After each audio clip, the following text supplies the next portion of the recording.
Hello दोस्तों, आप सबका स्वागत है हमारे चैनल इंग्लिश स्टडी 24/7। मैं आपका इंग्लिश टीचर विवेक चौहान।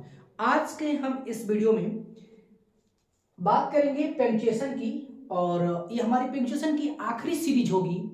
और अब से जितनी भी हमारी समस्याएं थी पंक्चुएशन से, मैं उम्मीद करता हूं कि सबकी समस्याएं क्या होंगी, खत्म हो जाएंगी। और मैंने आपको और भी इसके पिछले वीडियो में जो पंक्चुएशन की सीरीज रही है, मैं आपको कंटिन्यू देता रहा हूं।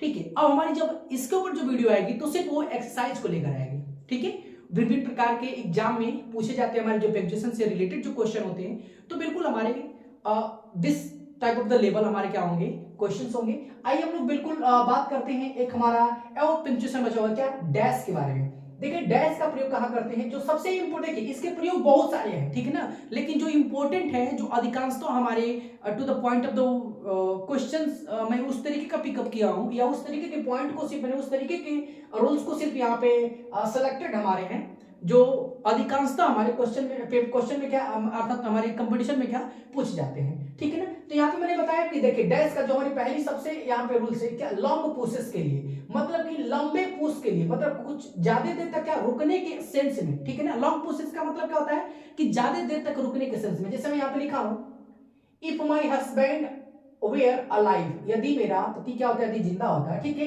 यदि मुझे रुकना है तो कह रहा है कि यदि जिंदा, मतलब कि सोच रहा है, बस में ना थोड़ा सा रुकेगा। ठीक है ना, यदि ऐसा होता तो मैं ऐसा करता। ठीक है, तो भाई अभी सोच रहा है ना, this is the long process.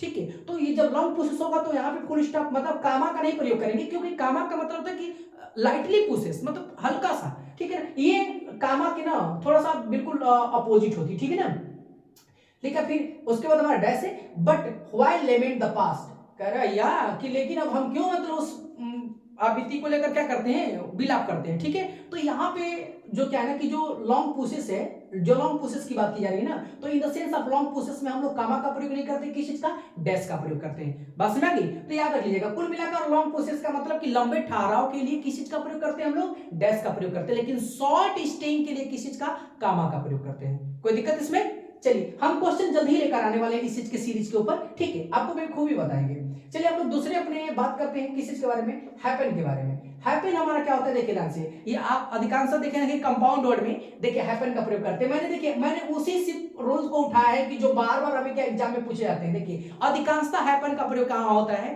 Compound word में। ठीक है ना, और कंपाउंड वर्ड के साथ ही हम इसका अधिकांशतः यूज भी आप देखने को आपको मिलेगा भी, और एग्जाम में भी हमको इसी तरीके के हमारे क्या क्वेश्चन भी मिलते हैं, सेंटेंस भी देते हैं। यहाँ पे लगाता नहीं है, समान लिख देगा, यहाँ पे ऐसे लिखा ब्रदर इन लॉ क्या करेगा, यहाँ से भी हैपन हटा देगा, यहाँ पे से भी क्या करेगा, हैपन हटा देगा। ठीक है ना, यहाँ पे लिखेगा मैन ऑफ, यहाँ से मैन ऑफ वार लिख देगा। ठीक है ना, यहाँ पे पासर को पासर बाई कर देगा, लेकिन ऐसा नहीं होता है। ठीक है ना, जब कंपाउंड वर्ड होते हैं ना, कंपाउंड, तो उसमें हम किस चीज का प्रयोग करते हैं, हैपन का प्रयोग करते हैं। जैसे वाले पासर बाई है, यहाँ पे हैपन लगेगा। फिर देखिए क्या लिखा, मैन लिखा है, तो मैन यहाँ पे क्या, मैन के बाद यहाँ पे हैपन रहेगा, फिर आपके बाद भी क्या रहेगा, हैपन रहेगा। ये वाला एग्जांपल आपको समझ, जैसे मैंने ब्रदर है, क्योंकि आप इन शब्दों को तो आप देखे नहीं हो थोड़ा, तो थोड़ी सी दिक्कत होगी, लेकिन इसको आप जान दो अच्छी तरीके से। जैसे फादर इन लॉ होता है, सिस्टर इन लॉ होता है, ठीक है, ब्रदर इन लॉ होता है। तो इस तरह जैसे आप लोग देखे हो ना, कई जगह देखे हो ऑलरेडी, क्योंकि आप बचपन से भी छोटे क्लासेस में भी क्या करोगे, ये passer by, man of war, इस तरीके के एग्जांपल तो आपको कंपटीशन में देखने को मिलते हैं, थोड़ी सी हाइपर जब हम लोग स्टडी करते हैं तो। ठीक है, लेकिन इस तरीके का एग्जांपल आपको कई जगह देखने को मिला होगा। जैसे मान लीजिए ब्रदर इन लॉ है, ठीक है ना, जैसे फादर इन लॉ बोलते हो, ठीक है ना, जैसे डॉटर इन लॉ बोलते हो। ठीक है,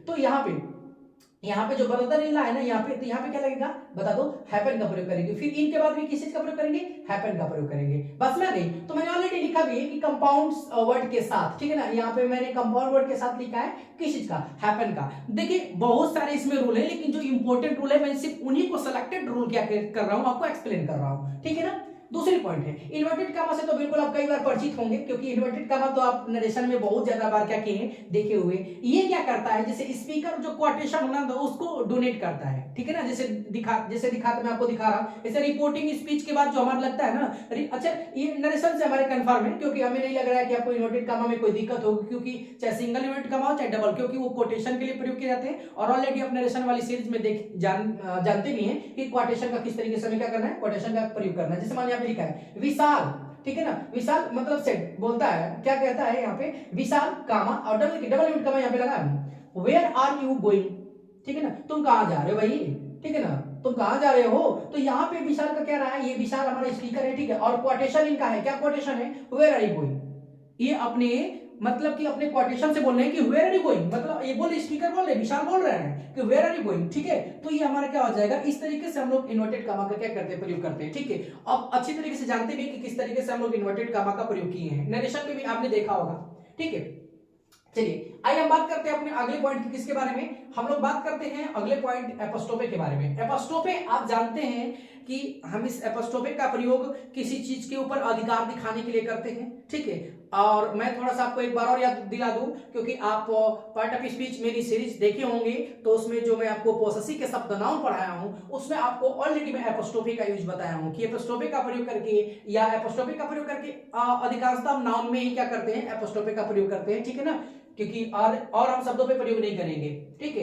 एक हम लोग सिंगुलर से प्लूरल बनाने के लिए एपोस्ट्रोफे का प्रयोग कर लेते हैं, या तो पोसेसिव के शब्द नाउन में वाले चैप्टर में। जैसे यहाँ पे लिखा है जैसे, हाँ, और कुछ एब्रिविएशन फॉर्म में दिखा रहा है, जैसे ओमिशन लिखा है, जैसे जिसको हम लोग क्वेश्चन टॉक करते हैं, जैसे डू नॉट का क्या होता है, डोंट होता है, नहीं, तो वहां पे भी हम किस चीज का, ये हम एपोस्ट्रोफे का प्रयोग करते हैं। जैसे कैन नॉट का क्या करते हो, सॉरी कैन नॉट यदि हमारा सपोज जैसे मान लो लिखा है CAN कैन INOT नॉट, ठीक है ना। अब यदि हमको इसको क्या करना है, यदि क्वेश्चन टॉक में लेकर जाना है, क्वेश्चन फॉर्म में लेकर जाना है, क्वेश्चन टॉक फॉर्म में लेकर जाना है, तो क्या लिखते हैं, कांट, जैसे बोलते हैं डोंट, कांट, कुडंट, ठीक है ना, विलेंट, इजेंट, मतलब इस तरीके के सेंस में हम लोग किस चीज का प्रयोग करते हैं, एपोस्ट्रोफे का प्रयोग करते हैं।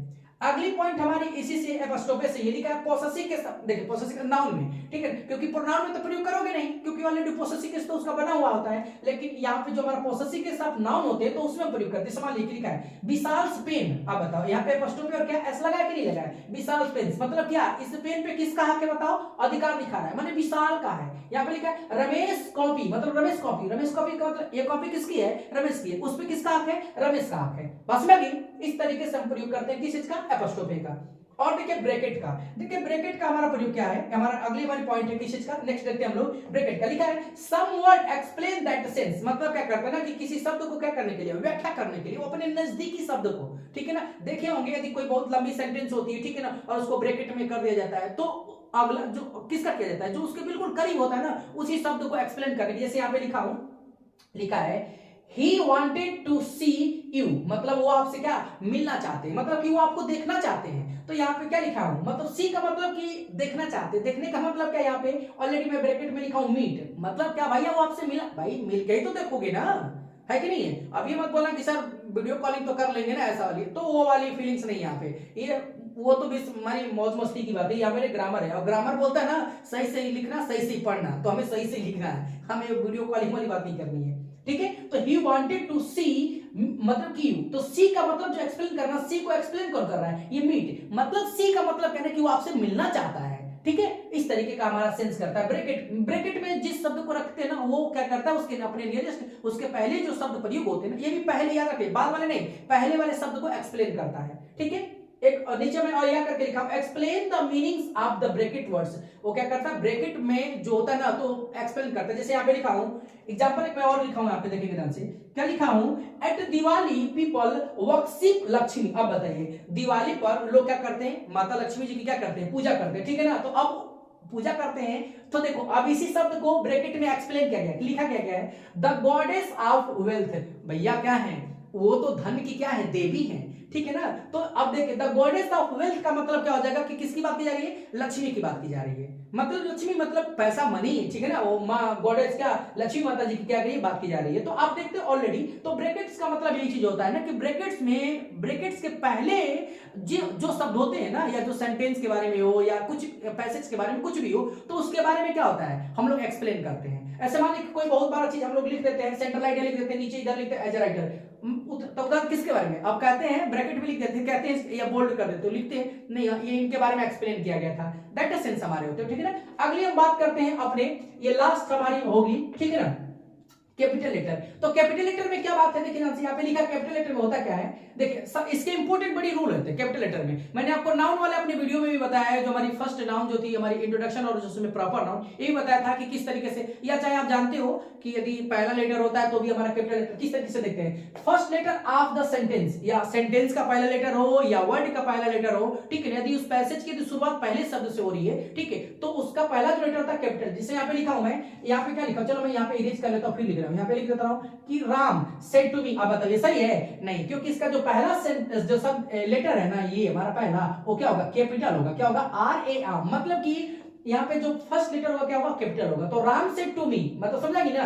ये सेंटेंस हमारा क्या होगा कि पहले ऐसा आएगा। कैसा? तो पहले जो हमारा उस सेंटेंस का क्या है, जो लेटर है ना, पहले सेंटेंस का जो शब्द है और उस शब्द का जो पहला अक्षर है वो कैसा होगा? कैपिटल होगा। ठीक है, चलिए दूसरी पॉइंट हम बात करते हैं प्रॉपर नाउन के सेंस में। और ऑलरेडी प्रॉपर नाउन आप जानते हो भाई, क्योंकि मैं आपको बताया भी हूं, लेकिन फिर भी बता दे रहा हूं। जैसे मान लीजिए यहाँ पे लिखा हूं रमेश, ठीक है, तो RAMESH लिखा हूं, ये आर हमारा कैसा है? कैपिटल है, तो ये सही है। ठीक है, लेकिन मैं भी इधर लिखा हूं स्मॉल लिखा हूं, ये सही है? नहीं, क्योंकि प्रॉपर नाउन ऑलवेज, और प्रॉपर नाउन की खास बात है, वो चाहे सेंटेंस के स्टार्ट में रहता, चाहे मिडिल में रहता, चाहे अंत में रहता, लास्ट में रहता, वो जहां भी रहेगा वो स्वतंत्र है, उसका पहला लेटर हमेशा हमेशा क्या होगा? कैपिटल लेटर होगा। I think you know about very well. Okay, चलिए दूसरी पॉइंट पे बात करते हैं अगले नियम पे।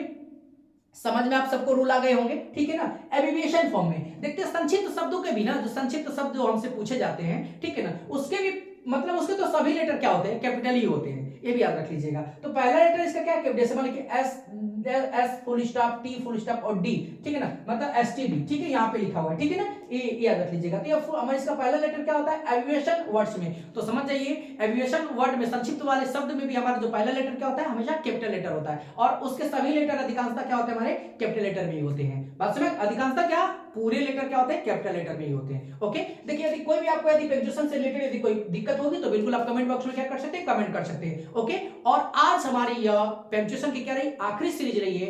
अब से आपके पंक्चुएशन से कोई अब दिक्कत नहीं होनी चाहिए। यदि कोई दिक्कत होगी तो बिल्कुल आप कमेंट बॉक्स में क्या कर सकते हैं? कमेंट कर सकते हैं। फिर पुनः मैं आपको क्या कर दूंगा? सभी चीजों को एक बार और आपको रिवाइज करा दूंगा। मैं मास्टर वीडियो इसकी तैयार कर दूंगा, ठीक है, और आपको जल्द ही इसकी मास्टर वीडियो क्या कर दी जाएगी? प्रोवाइड करा दी जाएगी अपने यूट्यूब चैनल किस पे? मालूम है ना?